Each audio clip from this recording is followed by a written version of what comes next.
Ce week-end débutera la saison 2022 de Formule électrique pour la saison 2022 à Diriyah en Arabie Saoudite. Et donc, comme pour le WRC que j'ai fait la semaine dernière, on va donc faire un petit bilan de ce qu'il y a comme prétendant aux équipes, aux pilotes également, le calendrier et puis mes pronostics pour cette saison 2022. Eh bien, on est parti tout de suite pour d'abord le calendrier de la saison 2022 de Formule électrique. On fera les écuries, les pilotes et ensuite on passera au prono. Donc le calendrier avec le double rendez-vous à Diriyah ce week-end en Arabie Saoudite le 28 et 29 janvier, suivi de Mexico, de Rome, un doublé à Rome, double course à Rome, Monaco, une double course à Berlin, Jakarta, en Indonésie, Vancouver au Canada, le doublé New York, le doublé Londres et le doublé Séoul. Donc pour une saison qui comportera 16 courses réparties sur 10 week-ends, 10 pays. Évidemment, si le Covid ne passe pas par là. Je pense notamment à la Corée qui est très stricte sur le plan sanitaire ou le Canada, etc. C'est parti pour les écuries et on commence tout de suite par Andretti. Le constructeur BMW s'est retiré à la fin de la saison 2021, ce qui a laissé Andretti tout seul. Ils ont donc trouvé un nouveau sponsor titre qui s'appelle Avalanche. Et donc, Andretti a construit la IFE 21 pour cette saison 2022 et comptera sur le Britannique Jake Dennis, vice-champion du monde 2021 de Formule électrique, ainsi que le tout nouveau et rookie ancien pilote IndyCar, l'Américain Oliver Askew. Je n'attends pas particulièrement quelque chose de cette écurie. Jake Dennis peut faire des choses très intéressantes. La saison dernière, il a été quand même vice-champion du monde. Oliver Askew, je le vois bien faire quelques trucs cette saison. Donc voilà, mais on va dire qu'ils vont pas jouer excessivement les premiers rôles, je pense, Andretti. Deuxième équipe, encore une équipe américaine, la Dragon Penske, avec sa Penske IV5. Donc, qui comptera toujours dans ses rangs le Brésilien Sergio Sete Câmara, ancien pilote de Formule 2, qui a fait une saison moyenne avec une voiture de toute manière moyenne. Hein. La voiture n'est pas exceptionnelle, elle n'est pas excellente du tout même. Elle comptera tout de même un pilote de qualité quand même, puisque c'est un ancien pilote de Formule 1, l'Italien Antonio Giovinazzi, bien connu dans le monde de la... Enfin, bien connu. Il a fait de la Formule 1, donc forcément, il est un peu plus connu que certains. Donc, Giovinazzi qui se lance en Formule électrique avant de, j'imagine, passer à l'endurance en 2023. Je pense qu'il pourrait attraper un rôle en hypercar chez Ferrari. Donc voilà, cette saison de transition, je pense, pour Antonio Giovinazzi, il peut faire quelques trucs, quelques coups. Bon, les essais privés n'étaient pas très concluants pour l'Italien. Voir si dans la saison, il arrive à se relever, comme l'a fait Jake Dennis l'an dernier, où il avait commencé mal et fini vraiment très très bien. Donc Antonio Giovinazzi peut faire quelques trucs avec une voiture qui n'est pas forcément celle des meilleurs dans la catégorie Rennes. Enfin, la Formule électrique, quoi. On passe à l'équipe indienne Mahindra, qui a fait une saison 2021 assez moyenne, mais tout de même avec une victoire depuis un petit moment, grâce à Alex Lynn. Elle finit 9e du championnat, donc ce qui n'est pas terrible, mais tout de même donc la victoire d'Alex Lynn, qui était la première de Mahindra depuis 2018. C'était avec Jérôme D'Ambrosio, donc ça fait un petit moment.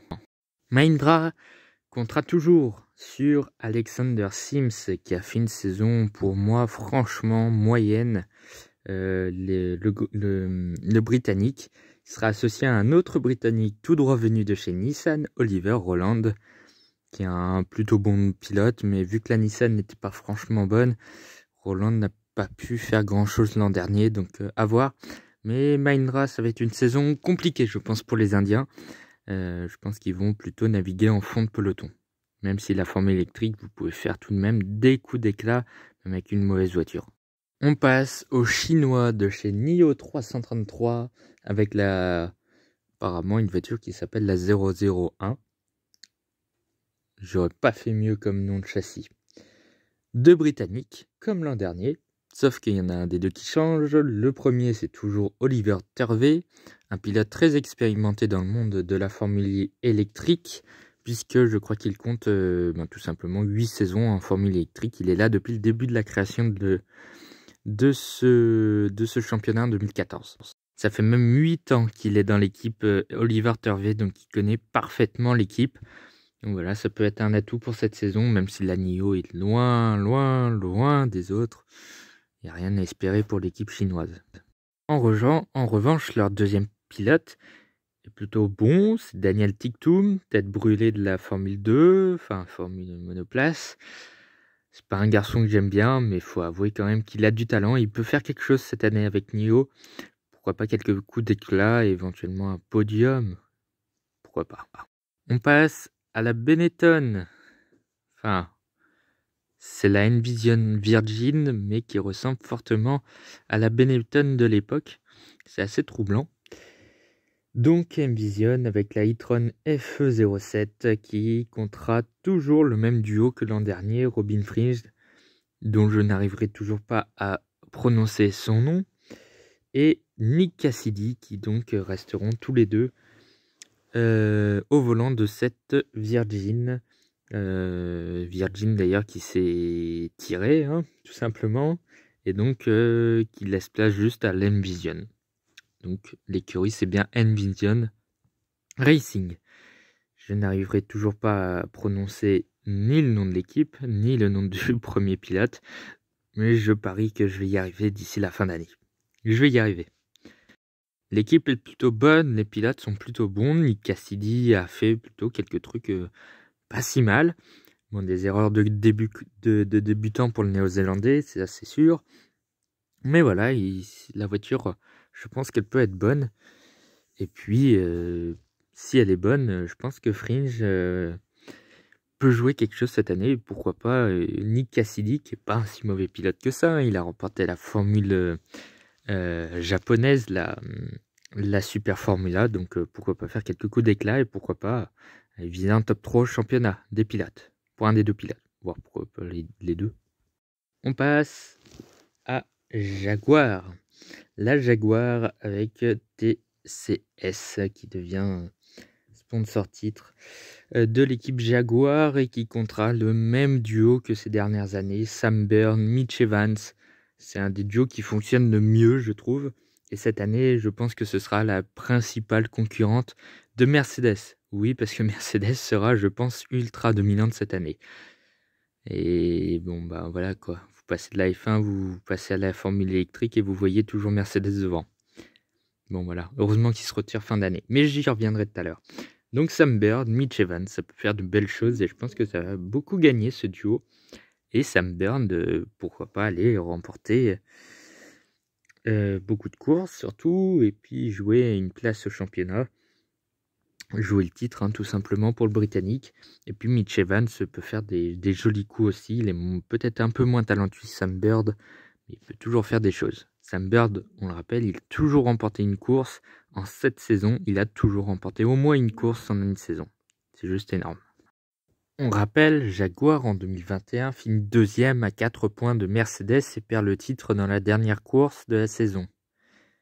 C'est pour vous dire le niveau. Donc pour 2022, je pense qu'il pourrait être deuxième, peut-être un peu moins proche que de Mercedes de 2021. Mais voilà, je pense que ce sera la deuxième force du plateau, en tout cas cette saison. On continue avec une équipe très affaiblie depuis 2020, 2021 surtout. 10e l'année dernière à 35 points du 9e. Une saison cauchemardesque pour les Français de chez Nissan.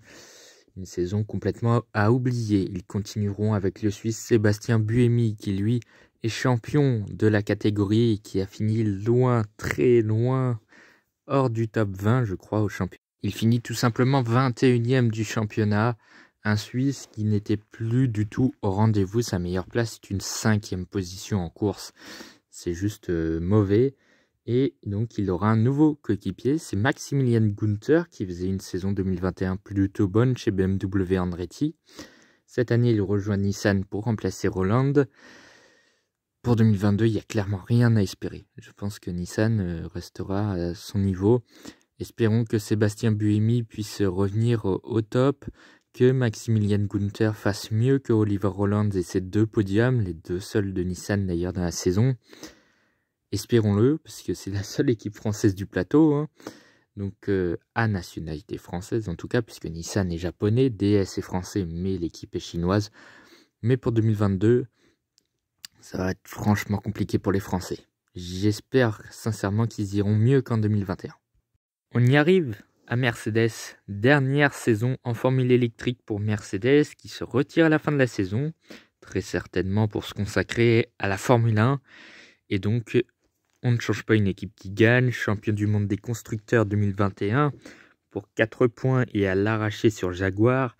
Mais voilà, avec en plus le titre pilote avec Nyck de Vries qui est donc devenu le premier champion du monde de cette catégorie, puisqu'avant ce n'était qu'un championnat. C'est devenu un championnat du monde FIA. Nyck de Vries, champion du monde en titre. Et donc Stoffel Vandoorne, seulement 9e l'an dernier, mais qui avait un gros potentiel. Enfin, en tout cas, la voiture avait un gros potentiel et Mercedes sera clairement favorite en 2022. Je pense qu'elle va dominer la catégorie. Mettre une bonne raclée à tout le monde. Et heureusement qu'elle s'en va fin 2022 parce que ça aurait rendu la formule électrique beaucoup moins attrayante. Déjà qu'elle est critiquée. Moi, je l'aime bien parce que c'est assez serré. Les écarts entre les équipes sont plutôt serrés. Mais si en plus Mercedes se met à dominer, la formule électrique ferait un mauvais coup de pub indirectement. Puisque forcément, en ayant Mercedes dans le championnat, c'est énorme pour le championnat. En revanche, avoir une écurie qui domine, c'est pas forcément bon pour l'image du championnat. Et on espère qu'aucune écurie ne dominera cette saison. Mais j'ai du mal à y croire. Cette saison va être dominée par Mercedes. Et je pense que cette saison va être clairement moins attrayante que les années précédentes. J'espère me tromper. Évidemment, pour le titre constructeur, je les vois ultra favoris. Pour le titre pilote, je vois bien Nyck de Vries ou même Stoffel Vandoorne, champion du monde. Je verrais même mieux Vandoorne que de Vries. Je mettrais Vandoorne dans les pronostics en tant que champion du monde. Une écurie allemande qui se cache derrière une autre, Porsche. Porsche, elle continuera l'an prochain. Le problème, c'est que la voiture ne fonctionne pas vraiment et les pilotes non plus. En tout cas, Pascal Wehrlein avait fait du bon job. Il continue cette année. Voilà, ça se passe plutôt bien pour Pascal Wehrlein avec la Porsche. En revanche, André Lotterer s'est complètement arraché cette saison. Incroyable, c'est fou. Énormément d'erreurs de la part de l'Allemand. Aucun résultat, hein. Un maigre podium, quelques top 5, mais à part ça, rien du tout. Il finit loin au championnat. Aucune des Porsche dans le top 10 du championnat du monde. Le top 10 officiel. Hein. Et 8e au championnat des constructeurs, c'est très mauvais. Pour 2022, je pense qu'ils sont un peu meilleurs. La voiture est quand même assez fiable. Ils ont perdu quelques victoires sur pénalité, notamment le pauvre Wehrlein qui au Mexique décidément n'y arrive pas. Mais cette saison, je pense qu'ils iront un peu mieux. J'espère qu'André Lotterer fera un peu mieux parce qu'il y a eu énormément d'erreurs et ça a été clairement la tête brûlée de la saison 2021. J'espère que ça ira mieux. S'il corrige ses erreurs, normalement, ça devrait mieux se passer pour Porsche. Une autre écurie chinoise, DS Techeetah, qui était dominant, on va dire, dans la catégorie. Avec l'arrivée de Mercedes, ce n'est plus le cas. Et la DS a fortement régressé la saison dernière. Antonio Félix da Costa et Jean-Éric Vergne sont confirmés pour cette saison. Nouvelle saison tous les deux, la 3e si je ne m'abuse. Et donc le Portugais et le Français qui sont tous les deux champions. C'est le seul duo entièrement champion. 2 pour Vergne, 1 titre pour da Costa. Honnêtement, la DS n'est plus aussi fiable que les années passées. Les pilotes non plus. Malheureusement, Jean-Éric Vergne a été un peu loin. Je crois qu'il finit 10e du championnat. Félix da Costa un tout petit peu mieux. Et clairement, la voiture n'est plus aussi fiable que ces dernières années. Ils ont 3 titres constructeurs tout de même, allant de 2018 à 2020, si je ne m'abuse. Donc voilà, bon, bah, pour cette année, je pense que ce sera encore une année moyenne. Enfin, moyenne. Faut relativiser, hein. Ils sont toujours en haut des classements, mais voilà, c'est plus la même équipe que ces dernières années. Donc pour 2022, j'espère que Jean-Éric Vergne, qui sera le seul Français engagé titulaire de la saison, fera du bon job. Et puis Dacosta peut faire aussi des bonnes choses. N'oublions pas qu'il y a quand même 3 titres de champion dans cette équipe. Et 3 titres constructeurs également. Dernière écurie engagée, l'équipe monégasque de chez Venturi, qui est clairement la sœur de la Mercedes, entre guillemets, qui ne le sera plus en 2023. Toujours le même pilote, le Suisse Eduardo Mortara, qui fait du très beau job depuis quelques années chez Venturi. Il a offert d'ailleurs la première victoire à l'équipe monégasque, qui a été ensuite suivie par Norman Nato, qui a remporté également la dernière course de la saison. Dernier vainqueur en date, encore actuellement, Norman Nato, qui n'est plus là, est remplacé par le Brésilien Lucas Di Grassi. Vu que Audi a quitté le championnat, Lucas Di Grassi a voulu continuer dans la catégorie, et ce sera chez Venturi. Honnêtement, l'équipe monégasque est vraiment très armée pour cette saison 2022. Mortara est un pilote très fiable. Di Grassi, tête brûlée, lui aussi, grosse tête brûlée. Lui qui essaye de gagner des courses en passant par les box pendant les safety cars. Mais à part ça, c'est vraiment un bon pilote. Il est champion aussi, hein, Di Grassi. Donc l'équipe Venturi, ça va être vraiment très cool à regarder. Et elle est en perpétuelle évolution. Pour chaque année, ils évoluent un peu. Puis là, donc, pour 2022, je pense que ce sera bien.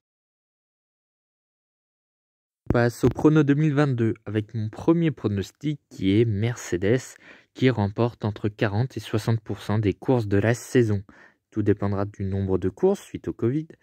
Donc voilà, pour moi, Mercedes remportera au moins entre 40 et 60% des courses, tellement ils sont dominateurs. Je pense qu'ils seront dominateurs. Deuxième prono, c'est Sam Bird qui remporte 2 courses au moins. Il en a largement les capacités. Il a remporté au moins une course sur les 7 dernières saisons. Donc je ne vois pas pourquoi cette saison il ne gagnerait pas une seule course. Surtout qu'il a la voiture pour. Mon troisième pronostic, c'est au moins 30 points pour Antonio Giovinazzi. Je pense qu'il peut avoir le talent.